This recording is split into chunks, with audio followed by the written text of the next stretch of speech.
The Portland Museum of Art hit a milestone today in what is a major undertaking. It is going to construct a new building on its flagship campus in downtown Portland. With us here on 207, the director of the Portland Museum of Art, Mark Basier, to talk about what's happening. And I know that you are really excited about this, so you got like jumping up and down. We are, Rob. I have to keep my excitement ready for you. So just to give people the background, what you're going to do is construct a new building that will be where the old Children's Museum was, right next door to your main gallery. People who know downtown Portland are familiar with the layout.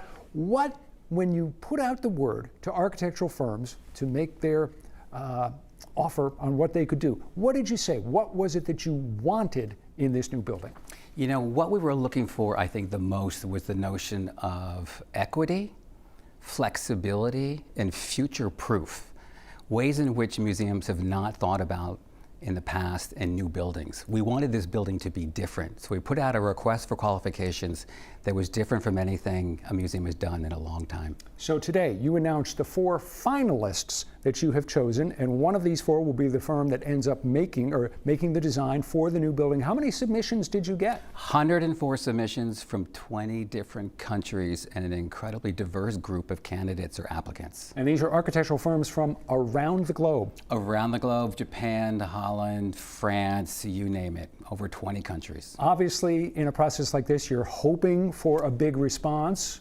What did you make of what you got? Probably double what we expected. We thought anytime a museum puts this out, it's a major thing to do a new museum and people are interested. But we had no idea we'd get this kind of response, and the quality of the responses and the diversity of the teams.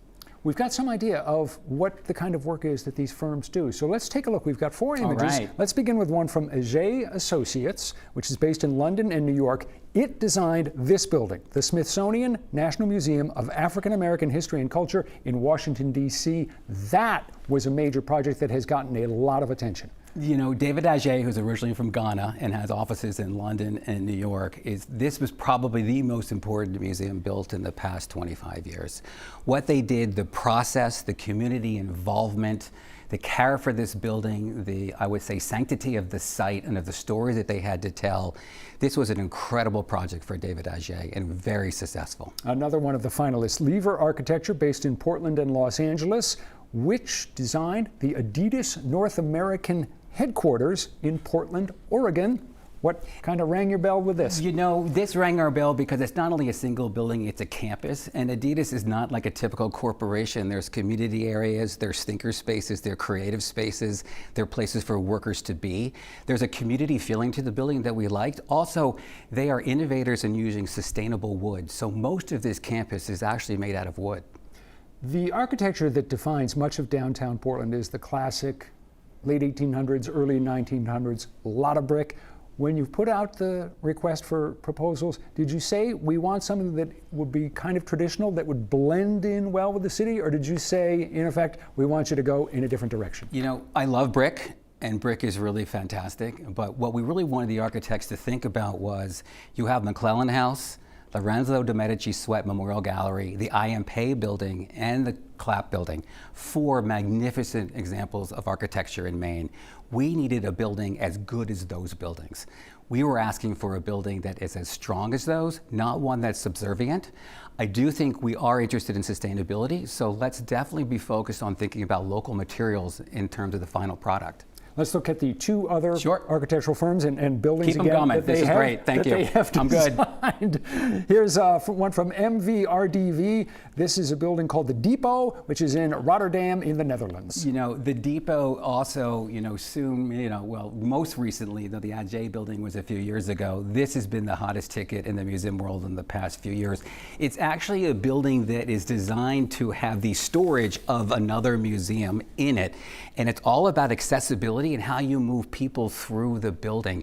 And it has this wonderful mirror effect where actually when you come up to the building, it reflects you see yourself in the building. And as you walk through it, the way in which it addresses community issues and visitor experience was absolutely unique. And so we're interested. The 4th of the 4 finalists is a firm from It's a consortium of firms, actually. This building is the Tel Aviv Museum of Art, which is, again, the work of this fourth firm. We don't have time to talk too much about this, so just tell me, What is your timeline now? Where do you go from here in the process of building the new building? Well, this is a Cohen building, Toshiko Mori Architects. The timing right now is we have our 4 finalists. They're coming back to Portland to present to the community their buildings, and we're going to have a presentation and display in the museum of their models. Then the jury is joined by a few more new jury members from the field. We will make a choice, hopefully in early December, and be able to announce to our community, hopefully end of the year, beginning of next year. That's the goal. And you'll be right back here on 207 when Looking you do that. forward to it. All right. Mark Messier from the Portland Museum of Art. Thank you so much for coming Thanks, in. Rob. A pleasure. Stick around. Back with more of 207 right after this.